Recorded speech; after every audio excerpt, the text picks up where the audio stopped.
Hi everyone. Today we will discuss about walking tours written by R.L. Stephenson. इसमें writer बताते हैं कि walking करने का सही तरीका क्या है और वॉकिंग करने से कितना एंजॉयमेंट मिलता है और वॉकिंग के फ़ायदे क्या हैं। तो इसमें राइटर बोल रहे हैं वॉक करते समय जब भी आप वॉक में जाओ तो वॉक करते समय कभी भी आप अगल बगल तो आप कभी मत देखना, खाली सीधा चलते रहो और बस वॉकिंग करते रहो। अगर आपको इधर उधर देखना है तो उसके बहुत ढेर सारे साधन हैं, जैसे ट्रेन, कार। जब हम लोग ट्रेन में ट्रैवल करते हैं या कार में जाते हैं या किसी भी चीज़ में जाते हैं तो हम लोग इधर उधर देखते हैं, राइट। तो इसमें राइटर यही कह रहे हैं जब आप वॉक कर रहे हैं तो सिर्फ कॉन्सेंट्रेट आपका वॉकिंग में हो, इधर उधर बिल्कुल आपका ध्यान ना जाए। अगर आप एकदम कॉन्सेंट्रेट से वॉकिंग करोगे तो आपको ना बहुत ही मज़ा आएगा। और साथ ही साथ राइटर बोल रहे हैं कि जब हम लोग वॉकिंग स्टार्ट करते हैं तो ये बहुत ज़्यादा पहले में बोरिंग लगता है और पेनफुल बहुत होता है। जब हम लोग वॉकिंग स्टार्ट करते हैं तो हम लोग के पैर में बहुत ज़्यादा दर्द होने लगता है, बट जब हम लोगों को हैबिट हो जाती है तब हम लोग को ऑटोमेटिक ही मज़ा आने लगता है। अब राइटर यहाँ पे रूल्स बता रहे हैं।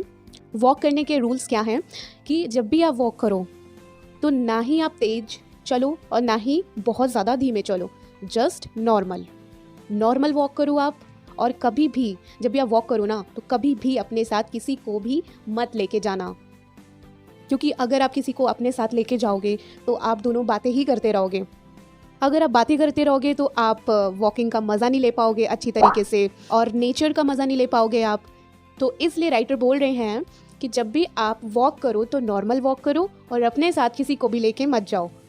ऐसे आपको मज़ा भी नहीं आएगा और आप नेचर का मज़ा भी नहीं ले पाओगे और लंबे समय तक आप चल सकोगे, लंबे समय तक आप वॉक कर सकोगे अगर आप अकेले होगे तो।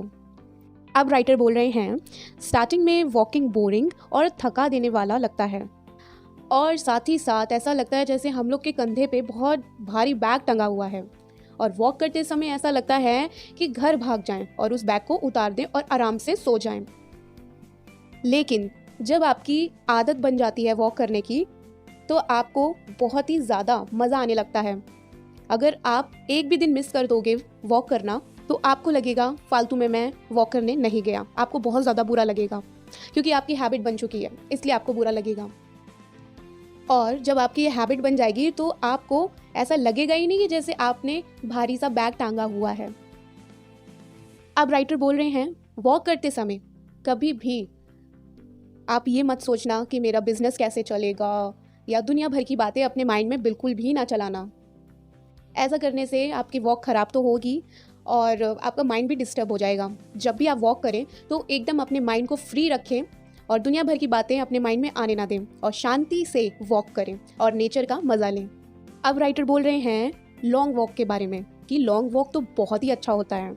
लॉन्ग वॉक में क्या होता है, जब हम लोग बीच बीच में शॉर्ट ब्रेक्स लेते हैं तो उस शॉर्ट ब्रेक्स में हम लोग पानी भी पीते हैं और बेंच में बैठ जाते हैं, थोड़ा बहुत बातचीत भी कर लेते हैं और हम लोग के आसपास का जितना भी नेचर होता है हम लोग उसको देखने लगते हैं और बहुत ज़्यादा मज़ा लेते हैं। और जब हम लोग लॉन्ग वॉक में शॉर्ट ब्रेक लेते हैं तो ऐसा लगता है मानो जैसे टाइम रुक गया हो। अब राइटर बोल रहे हैं रात में भी वॉक करना बहुत ही अच्छा रहता है और शाम को भी। रात में इसलिए अच्छा रहता है कि जब हम लोग रात में खाना खाकर बाहर निकलते हैं तो माइंड एकदम अच्छा रहता है। और शाम का क्या होता है, जब हम लोग शाम को वॉक करने जाते हैं तो हम लोग को सूरज डूबता हुआ दिखाई देता है, तो वो जो सीन होता है बहुत ज़्यादा ब्यूटीफुल होता है और बर्ड्स उड़ रही होती हैं उस समय। और जब हम लोग पुल के ऊपर चढ़ के जाते हैं, जब हम लोग पुल में जाते हैं और नीचे की ओर देखते हैं तो नीचे छोटी छोटी घास लगी रहती हैं और पानी बहता है और उसी पानी में मछलियाँ दिखाई देती हैं। तो वो सीन देखकर माइंड में इतना सुकून मिलता है और मन में भी इतना सुकून मिलता है और बहुत ही अच्छा लगता है। और साथ ही साथ ये सब देखकर हम लोग इमेजिन भी करने लगते हैं, कुछ चीज़ें सोचने भी लगते हैं, मानो ऐसे जैसे हम लोग फिलोसोफर की तरह सोचने लग गए हैं, एकदम गहरा। अब यहाँ पे राइटर बोल रहे हैं कि मैं नहीं जानता आप पागल हैं या फिर समझदार, बट मैं इतना जानता हूँ कि सुबह होने से पहले ही पहले आप जाग कर उठ कर कहीं ना कहीं तो वॉक कर ही रहे होंगे। तो इसी के साथ यहीं पे ऐसे फिनिश होता है। आई होप अगर आपको ये ऐसे पसंद आया होगा तो लाइक कीजिएगा, सब्सक्राइब कीजिएगा और शेयर ज़रूर कीजिएगा। Thank you.